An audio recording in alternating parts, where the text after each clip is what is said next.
ស្ដីបងប្អូនថ្ងៃនេះខ្ញុំចង់ចែករំលែកអំពីវិធីនេះថ្មលីជោមនេះវិធីជួសជុលថ្មលីជោមអញ្ចឹងប្រភេទថ្មលីជោមដែលវាអត់តាន់បានន័យថាយើងទើបតែនឹងទិញមកអីចឹងណាហើយសត្វតែវា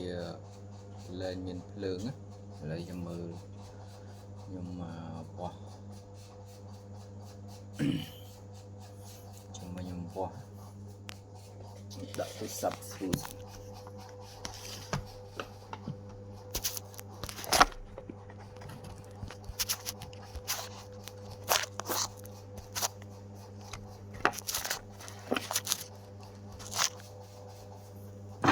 នេះថ្មលីជោមចានេះខ្ញុំ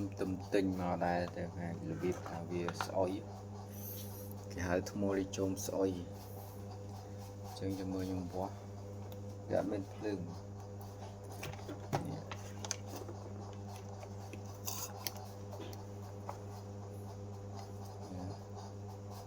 មាននេះ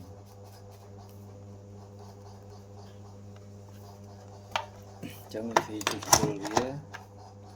នេះដោយសារវាដាច់វិសិបវានៅកន្លែងនេះណាដាច់វិសិបអញ្ចឹងយើងយកដេកូលនេះមកហើយវាយវាឲ្យវាភ្ជាប់វិសិបវិញ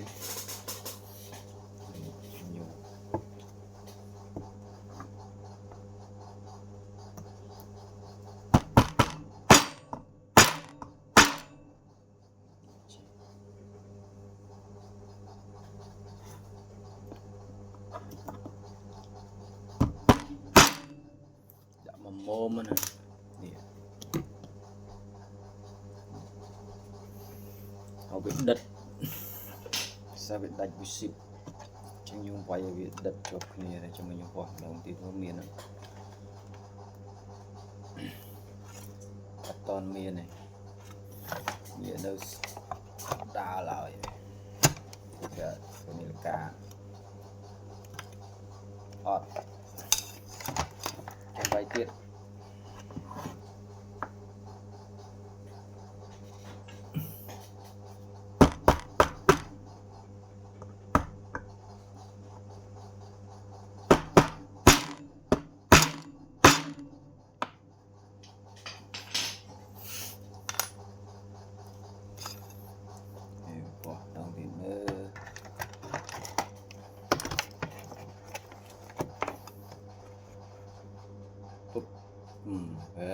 មានណា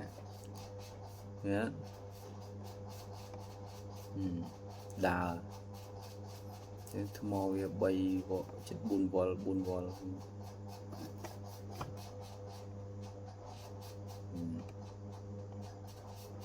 4វ៉ុលពេញបឹប